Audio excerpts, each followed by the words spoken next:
Hello मित्रों, આપણે ભરશું light bill ભરતા આપણે જોડે ગૂગલ પે માં આપણે ગોતીશું હવે ઇલેક્ટ્રિક બિલ.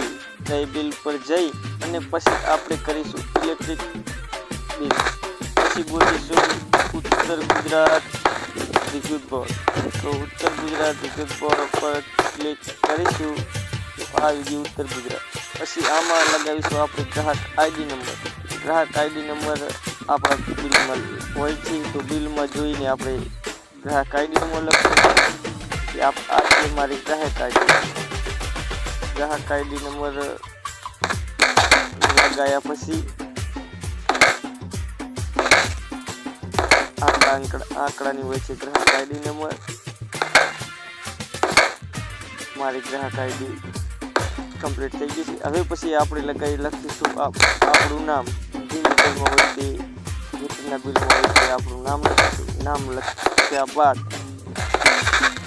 આપણું નામ લખી ગયું છે. કન્ટિન્યુ કરીશું. બસ હવે કરીશું આપણું બિલ લિંક થયા પછી આવશે પે બિલ આવ્યા પછી આપણી બેંક લખી ગયું છે અને મારા 70 રૂપિયા નખાઈ ગયા છે. તો આ આપણું બિલ ભરી ગયું. આવી રીતે આપણે બિલ ભરતા જાતે શીખીશું. કોઈની જોડે જવાની જરૂર નથી. આપણે પોતાના મોબાઈલમાંથી જ આપણું બિલ ભરાઈ શકે છે. ના આવડતું હોય તો નજીકના